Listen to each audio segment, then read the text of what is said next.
کراچی پاکستان کا سب سے بڑا شہر. اس شہر پر ہمیشہ کسی نہ کسی کا قبضہ رہا ہے. کبھی گینگسٹرز، کبھی پولیٹیکل پارٹیز اور کبھی ایجنسیز کا. یہاں فیصلے کورٹ میں نہیں گلیوں میں ہوتے تھے. جس کے پاس ہتھیار تھا بات اسی کی مانی جاتی تھی.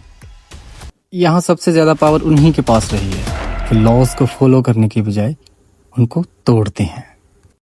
اور آج بھی کچھ نہیں بدلا. یہ شہر اسی طرح چل رہا ہے.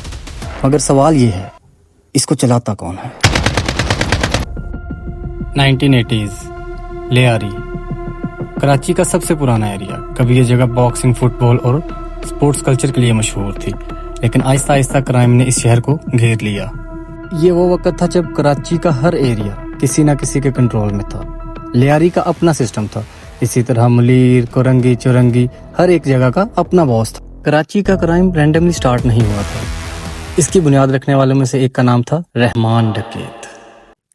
نام تھا سردار عبد الرحمان بلوچ، لیاری کے رہنے والا، لیکن اس کا نام پورے کراچی میں چلتا تھا. کرائم اس کے خون میں تھا. اس کا باپ اور اس کا چاچو 1960 سے ڈرگ سمگلنگ کے دھندے میں انوالو تھے. یہاں تک بھی مانا جاتا ہے کہ رحمان ڈکیت نے اپنی ماں کو خود ہی قتل کر دیا کیونکہ اس کا تعلق کسی رائیول گینگ کے ممبر کے ساتھ تھا.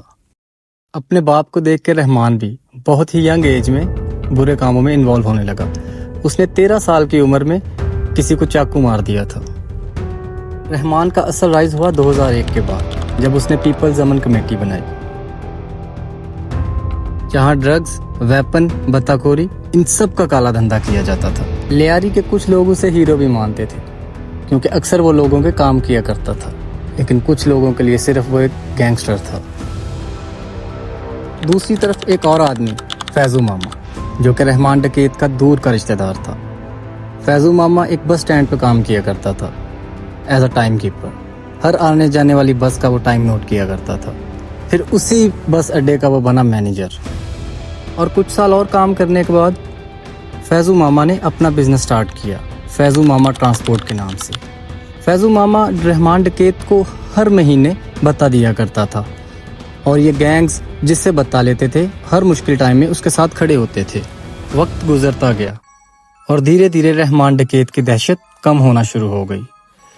یہی سمجھ لے کہ یہ رحمان ڈکیت کا ڈاؤن فال سٹارٹ ہو گیا تھا. اور اسی دوران مختلف گینگز نے جنم لیا، جس میں سے ایک آدمی کا نام تھا ارشد پپو. ارشد پپو بھی لوگوں کے دلوں میں دہشت پیدا کرنا چاہتا تھا. جب اسے پتا چلا کہ رحمان ڈکیت مختلف لوگوں سے بھتہ لیتا ہے تو اس نے بھی یہ کرنے کا سوچا. اس نے فیضو ماما کو کال کی اور ہر مہینے بھتہ لینے کی ڈیمانڈ کی، لیکن فیضو ماما نے اس چیز کو اگنور کرتے ہوئے منع کر دیا. فیضو ماما کے منع کرنے سے ارشد پپو بھڑک گیا اور فیضو ماما کو قتل کرنے کی پلاننگ کرنے لگا. وہ لوگوں کو بتانا چاہتا تھا کہ جو بھی مجھے بھتہ دینے سے انکار کرے گا اس کے ساتھ وہی ہوگا جو فیضو ماما کے ساتھ ہونے والا تھا. کچھ مہینے گزرے اور فیضو ماما کو ارشد پپو نے کڈنیپ کر لیا اور کڈنیپ کر کے قتل کر دیا، اور سرے عام اس کی ذمہ داری لی کہ یہ قتل ہم نے کیا ہے کیونکہ اس نے بھتہ دینے سے ہمیں انکار کیا تھا. وہیں پہ 9 اگست 2009 کو رحمان کی ایک پولیس انکاؤنٹر میں موت ہو جاتی ہے. رحمان ڈکیت تو اس دنیا سے چلا گیا، لیکن وہ کرسی ابھی بھی خالی نہیں تھی. اس کی کرسی پہ بیٹھنے والا تھا عزیر جان بلوچ.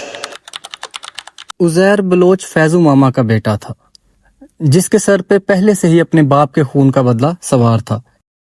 عزیر نے اپنا ایک نیٹ ورک بنا رکھا تھا. کوئی پیسے کلیکٹ کرتا، کوئی ٹارگٹ کلنگ کرتا، اور سب سے خطرناک بات، عزیر پولیٹکس میں لنکڈ تھا. پیپلز پارٹی کے لوگ اسے سپورٹ کرتے تھے.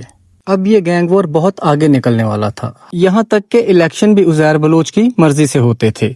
عزیر بلوچ کے اگینسٹ 200 سے زیادہ کیسز تھے. بندے جلانا، دشمنوں کو سرعام مار دینا اور آرام سے گھومنا، کیونکہ اس کے پیچھے سیاست تھی. عزیر کا ٹیرر اتنا بڑھ چکا تھا کہ لوگ اس کا نام لینے سے بھی ڈرتے تھے. اب وہ وقت آ چکا تھا کہ عزیر بلوچ اپنے باپ کے قتل کا بدلہ لے. عزیر بلوچ نے کچھ پولیس والوں کے ساتھ مل کے یہ پلاننگ کی کہ وہ ارشد پپو کو پکڑیں گے اور عزیر کے حوالے کر دیں گے. عزیر بلوچ نے ارشد پپو کو بڑی بے رحمی سے مارا. عزیر بلوچ نے ارشد پپو کے سر کو قلم کر کے اس کے سر کے ساتھ فٹ بال کھیلا، اور ایسا دردناک قتل آج تک پورے کراچی میں